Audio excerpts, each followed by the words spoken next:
ये कथा जो आप देख रहे हैं, अभी आप लोग बैठे हैं, ये कथा पूरा देश सुनेगा। और देश तो क्या, दिशा चैनल वाले आए हुए हैं, इन चैनल वालों के माध्यम से पूरी दुनिया सुनेगी।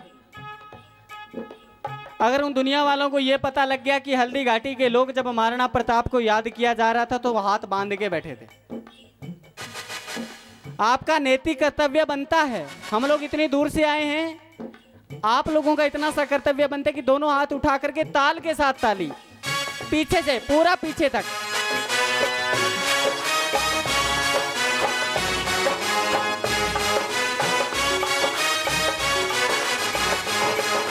बाजो है इतिहासा में, मैं बाजो है इतिहासा में, पायड़ थे एड़ा भूत जरा, धन पानी लजायो नी थारो, धन पानी लजायो नी थारो, रणधीरा वे सरदार बन्या, बेरा रे मनसूबा टीला,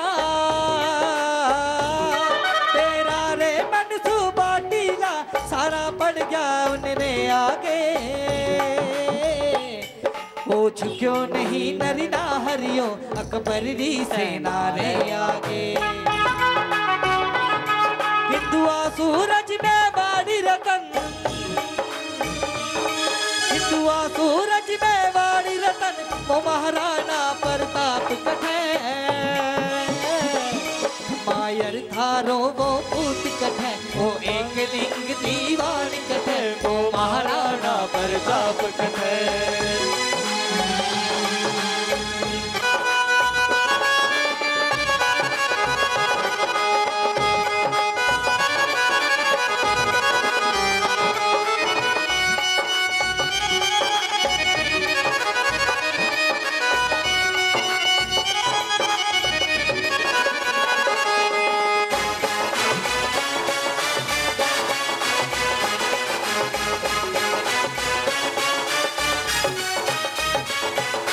माटी हल्दी घाटी री,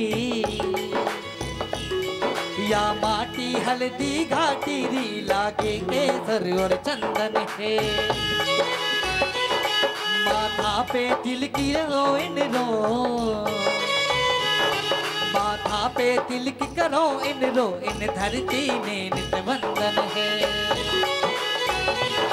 यारन भूमि तीरथ भूमि, भूमि तीरथ भूमि, दर्शन करवाने ललिता में, उन वीर सूरमा जी आता हिबड़ा में जोश उगा जावे, उन स्वामी भक्त के चेतकरी, उन स्वामी भक्त के चेतकरी, तापारी टपरावाज कथे, मायर थारो वो पूत कथे, वो एक लिंग दीवार कथे, वो महाराणा प्रताप कथे।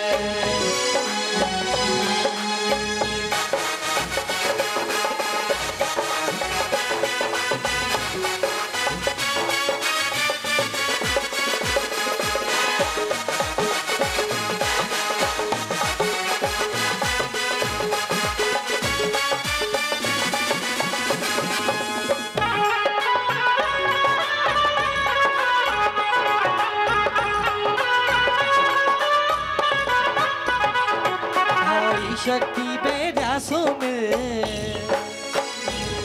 भाई शक्ति बेरासों में, भाई सो लड़वाने आयो, राणा रो भायड़ देख दे, राणा रो भायड़ देख देख, शक्ति सिंह भी है शर्मायो, ओ नीले घोड़े ना सवार,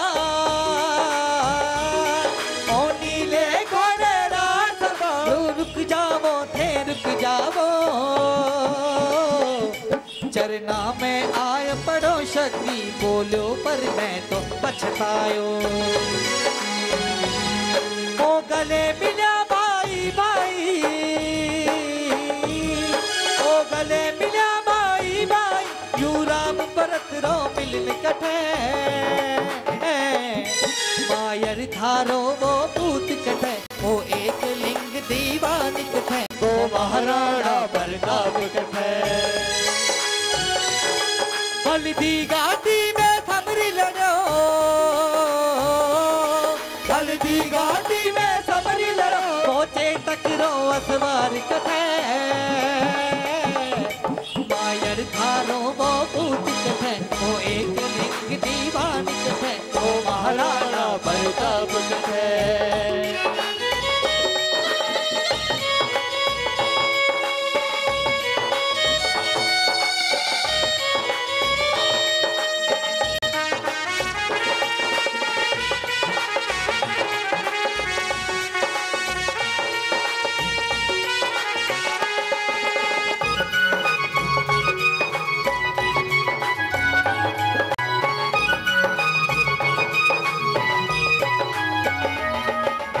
आज देश भी सीमा पर, आज देश भी सीमा पर संकट का बादल मंडराया, बांग्लादेशी घुस बैठा, बांग्लादेशी घुस बैठा, भारत सीमा में घुस आया। भारत रा वीर जवाना, भारत रा वीर जवाना थे, या नया बात बता दीजो, यो कश्मीर भारत रो है, कौन दिखावे आप बैठे। हल्दी घाटी में समरी लड़ो, हल्दी घाटी में समरी लड़ो, मोरे टकरो असवार कठै, मायर थारो वो पूत कठै, वो एक लिंग दीवान कठै, वो महाराणा प्रताप कठै। हल्दी घाटी में समरी लड़ो, हल्दी घाटी में समरी लड़ो, पहुंचे टकरो असवार कठै, मायर थारो वो पूत कठै, वो एक लिंग दीवान कठै, वो महाराणा प्रताप कठै। मायर थारो वो पूत कठै, वो एक लिंग दीवान कठै, वो महाराणा प्रताप कठै। बोलिए भारत माता की जय हो। फिर सो गए। पीछे वालों निवेदन है, जागते रहो। बोलिए भारत माता की। मुट्ठी बांध करके दोनों हाथ उठा करके एक बुलंद जय घोष, बड़े जोश के साथ में। जो लोग सो रहे हैं ना, जिनका सोने का टाइम है, उनकी निंद्रा भाग जानी चाहिए। बोलिए भारत माता की जय। देखो वो महाराणा प्रताप कठै, हम लोगों को आज प्रताप की जरूरत है। आज कहीं न कहीं फिर भारत इंतजार कर रहा है कि कोई माँ हल्दी घाटी से महाराणा प्रताप को पैदा करेगी और फिर से महाराणा प्रताप आएगा। आजकल इस देश में ऐसा हो रहा है, किसी कवि ने बड़ा सुंदर लिखा है, कातिलों की मुक्ति का विधान हो गया यहाँ, एक देशद्रोही फिर से महान हो गया यहाँ। कल तक लिए हुए खड़ा था जो बम बनाती टोलियां, उजाड़ता रहा है जो मेहंदी मांग रोलियां। जो लाज वतन की सदा उघाड़ता रहा और मां भारती का मानचित्र फाड़ता रहा। जो नकारता रहा है देश के विधान को और थूकने की चीज मानता था संविधान को, उसके सर पे धर के ताज हो रही है आरती। रो रहा है देश प्रेम, रो रही है मां भारती, जो हमारी रोती मातृभूमि को सुकून दे और देशद्रोहियों को गोलियों से भून दे। हमें ऐसे सरफरोश का प्रकाश चाहिए, देश के लिए सुभाष या प्रताप चाहिए, देश के लिए सुभाष या प्रताप चाहिए। इसको हमने मां माना है, मां। इसकी नदियों को मां माना, इसकी भूमि को, इसके मिट्टी के कण कण को हमने मां की तरह देखा है। इस भारत मां ने एक जन्म देने वाली मां, एक जन्म देने वाली मां की गोद में बच्चा ज्यादा से ज्यादा 2 साल तक गंदा डाल सकता है। फिर भी वो 2 साल के बाद में अपनी गोद से उतार देती है। लेकिन ये भारत माँ जब तक वो व्यक्ति मर नहीं जाता तब तक उसका डाला हुआ गंदा अपने सीने पे सहती है, और उसके बावजूद भी, उसके मरने के बावजूद भी उसको अपने आगोश में समा लेती है। इतनी महान भूमि हमारी माँ। माँ तो माँ होती है ना। हमारे पंजाब के अंदर एक कलेक्टर थे, उन्होंने अपनी जीवनी लिखी। वो जीवनी मैं आप लोगों को सुना रहा हूं। थोड़ा सा समय है, उसके बाद में भारत माता की आरती करेंगे हम सब लोग और फिर घरों की ओर प्रस्थान करेंगे। बड़ा गंभीर विषय है। उसने लिखा अपनी जीवनी में कि मैं बहुत छोटा था और स्कूल में पढ़ा करता था। एक दिन हमारे स्कूल में वार्षिक उत्सव यानी एनुअल फंक्शन हुआ, तो हमारे अध्यापकों ने हमसे कहा कि आप सभी लोग अपने अपने मम्मी पापा के साथ में स्कूल में आएंगे। लेकिन मेरे बाप था नहीं, मेरी माँ थी, और मेरी माँ एक आंख से कानी थी। तो सब बच्चे अपने अपने माँ बाप के साथ स्कूल में आ रहे थे, और मैं भी मेरी माँ के साथ जब स्कूल में आया तो सब बच्चे जो मेरे साथ पढ़ने वाले थे वो मेरी माँ को देख करके मुझ पे हंसने लगे और कहने लगे, देखो कानी आ गई, कानी आ गई, कानी आ गई। मुझे बड़ा गुस्सा आया। मैं वो कार्यक्रम बीच में छोड़ के ही आ गया और मैंने माँ को कहा, मुझे तेरे पास नहीं रहना है, मैं पढ़ने के लिए शहर चला गया। मैंने शहर में जाकर के अध्ययन किया। माँ मुझे पैसे भेजती रही, मैं पढ़ता रहा। फिर मैं कॉलेज में आया और कॉलेज में आने के बाद में मैंने कंपटीशन लड़े और मैं कलेक्टर बन गया।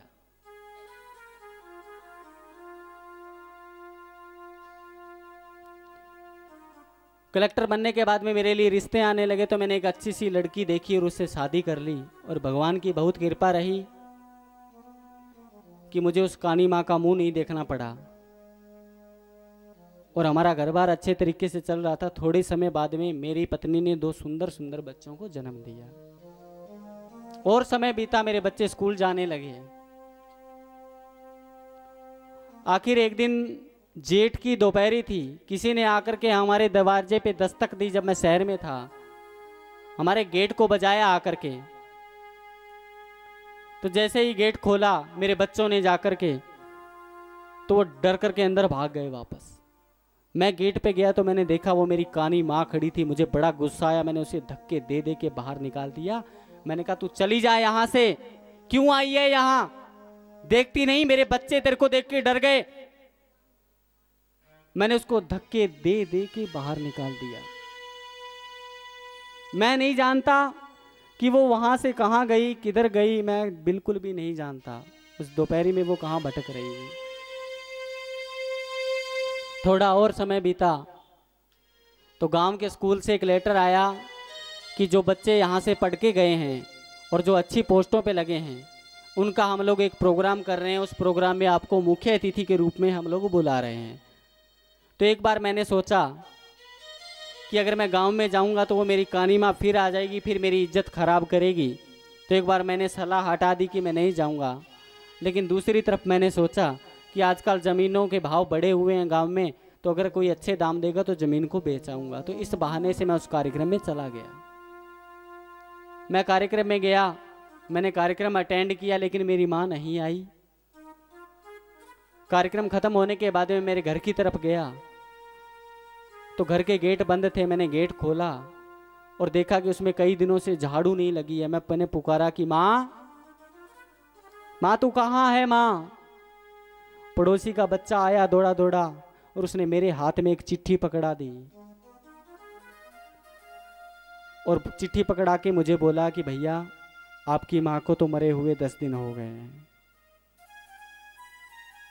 तो वो चिट्ठी मैंने पढ़ी तो चिट्ठी में लिखा था कि मेरे प्यारे बेटे, मैं जानती हूं कि तू यहाँ आएगा, लेकिन जब तक तू यहाँ आएगा तब तक मैं जिंदा नहीं रहूंगी। बेटा, जब मैं शादी होकर के इस घर में आई थी तब मैं बहुत सुंदर थी,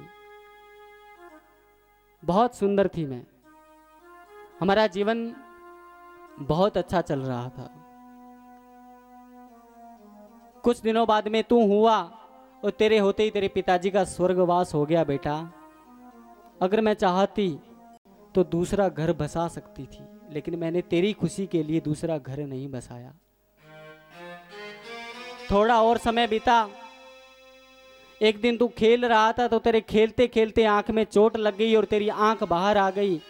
मैं तेरे को डॉक्टर के पास लेकर के गई और मैंने डॉक्टर से बोला किसी भी तरह मेरे बच्चे की आंख ठीक कर दो। तो डॉक्टर ने कहा कि अगर कोई अपनी एक आंख इसे दे दे तो ये ठीक हो सकता है। तो बेटा मैंने मेरी एक आंख तुझे दे दी। एक आंख देने की वजह से मेरा मुंह टेढ़ा हो गया बेटा। डॉक्टर ने कहा था,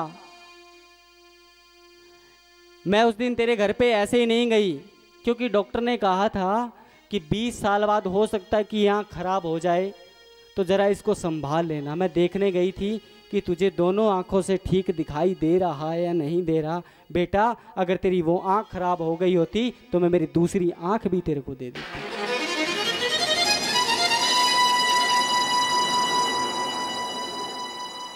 वो लिखता है कि मैं बहुत रोया, मैंने पुकारा कि माँ माँ तू आजा, मैं तेरी सेवा करूंगा। माँ माँ मैं तेरे पैर दबाऊंगा, तेरी बहुत सेवा करूंगा। माँ तू वापस आजा, माँ एक बार आजा। लेकिन मैं बहुत रोया, लेकिन माँ नहीं आई। माँ माँ होती है, कैसे ऋण उतारोगे इस माँ का। किसी ने गाया,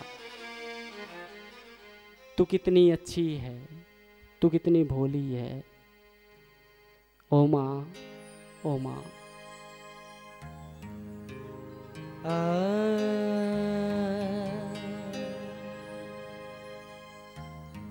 तू कितनी अच्छी है, तू कितनी भोली है, प्यारी प्यारी है, ओ माँ ओ माँ ओ माँ ओ माँ। ये जो दुनिया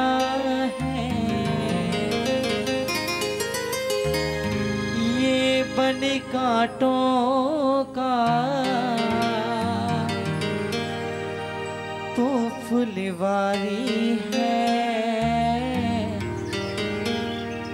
ओ माँ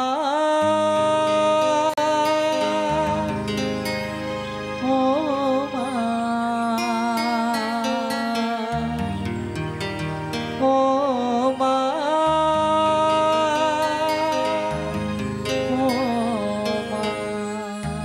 माँ बच्चों की जहाँ होती है वो होते हैं किस्मत वाले जिनकी माँ होती है। कितने खुश नसीब हैं वो लोग जिनके माँ होती है। कोई बेटी जब ससुराल चली जाती है ना और ससुराल से वापस अपने पीहिर में आती है, तो वो बड़े बड़े भाइयों के दिए हुए बड़े बड़े गिफ्ट या बड़े बड़ी जो पैसे दिए होते हैं, भाइयों के दिए हुए 1000-1000 के नोट, वो याद नहीं रखती। लेकिन माँ कहीं अपनी संदूक से 5 रुपए का फटा हुआ नोट ला करके अपनी बेटी को देती है, तो बेटी सारी उम्र उस 5 रुपए के नोट को संभाल के रखती है। ऐसी माँ वो होते हैं किस्मत वाले जिनकी माँ होती है। हम सब लोग किस्मत वाले हैं। एक बात बोलूं कि ये कथा जो मैंने आपको कलेक्टर की सुनाई, तो कहीं ना कहीं सोच लेना मित्रों, कहीं आप सब लोग तो कलेक्टर नहीं हो अपनी जिंदगी में। और वो माँ, भारत माँ, जिसने अपना सब कुछ आप लोगों को दे रखा है, क्या दिया आपने इसको? क्या दुनिया से जाने के बाद में इसको पुकारोगे कि माँ, ए भारत माँ, मैं तेरी सेवा करना चाहता हूँ, एक बार मुझे वापस जन्म दे दो भगवान कि मैं सेवा करना चाहता हूँ। बहुत कम समय मिला है हम सब लोगों को, बहुत कम समय मिला है। जितनी हो सके टूट के फूट के कैसे से भी हो, जैसे इस माँ की सेवा में हाजिर हो जाओ बंधुओं। ये आपसे कुछ नहीं मांगती, आप इसके लिए एक करोगे, ये 100 कदम आपके लिए चल करके आएगी। जरा मांग के देखिए, पुकार के देखिए माँ को। कहीं ना कहीं हम अपने जीवन के अंदर भी कलेक्टर हैं। इस देश के अंदर अब देश चारों ओर से संकटों से घिरा है। इस देश का एक और नाम है हिंदुस्तान। हिंदुस्तान कहा जाता है इस भूमि को। हम लोग बार बार निवेदन करते हैं कि अमेरिका में रहने वाला अगर अमेरिकन हो सकता है, पाकिस्तान में रहने वाला पाकिस्तानी हो सकता है, चीन में रहने वाला चीनी हो सकता है, तो हिंदुस्तान में रहने वाला हिंदू क्यों नहीं हो सकता? जो व्यक्ति हिंदुस्तान में रह करके हिंदुस्तानी जीवन शैली से अपना जीवन यापन करता है, वो हर एक व्यक्ति हिंदू है। हिंदू कोई धर्म नहीं है, हिंदू एक जीवन जीने की पद्धति है। वीर शिवा राणा प्रताप का गूंज उठा ये नारा है, कहो गर्व से हम हिंदू हैं, हिंदुस्तान अर्पित कर दो तन मन धन, मांग रहा बलिदान वतन। अर्पित कर दो तन मन धन, मांग रहा बलिदान वतन। अगर देश के काम न आए, अगर देश के काम न आए, तो जीवन बेकार, तो जीवन बेकार। साथियों हो जाओ तैयार, हो जाओ तैयार, साथियों हो जाओ तैयार।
बोलिए भारत माता की जय हो। देखिए, आप लोगों के सामने एक अंतिम निवेदन है। अभी कथा अपने अंतिम चरण में है। हम लोग चाहते हैं, ये जो आप बैनर पे नाम देख रहे हैं, संस्कृति उत्थान चैरिटेबल ट्रस्ट, ये हनुमानगढ़ का एक ट्रस्ट है। और इस ट्रस्ट के जो चेयरमैन और सारे पदाधिकारी लोग हैं, वो ये चाहते हैं कि यदि हल्दी घाटी में हमें 2 बीघा जमीन मिल जाए। ये जय हल्दी घाटी नवयुग मंडल के लोगों के सामने हम लोगों ने प्रस्ताव रखा है कि अगर हल्दी घाटी में 2 बीघा जमीन बन जाए तो 15 करोड़ रुपए की लागत से भारत माता का भव्य मंदिर इस यहाँ निर्माण हो सकता है, जहां पूरे विश्व से लोग आएंगे, जिसमें महाराणा प्रताप, शिवाजी, गुरु गोविंद सिंह और उनके अलावा 108 देशभक्तों के छोटे छोटे मंदिर व उनकी पूरी जीवनियां संचालित की जाएगी। विश्व का एकमात्र ऐसा मंदिर होगा जो 24 घंटे खुला रहेगा, और उसमें एक दिन ऐसा आएगा जब भारत माँ का अभिषेक सारे लोग मिलकर के अपने रक्त से करेंगे। भारत माँ का अभिषेक खून से किया जाएगा, ऐसा मंदिर, पहला मंदिर। अगर यहाँ के जो गणमान्य लोग यहाँ बैठे हैं, हमारा एक छोटा सा प्रस्ताव है कि अगर 2 बीघा जमीन यहाँ मिलती है तो एक बहुत भव्य मंदिर, विश्व का इतिहास रचा जाए एक बार पुनः यहाँ से हल्दी घाटी से, क्योंकि जैसी हल्दी घाटी की जगह है पूरे भारत में कहीं नहीं है।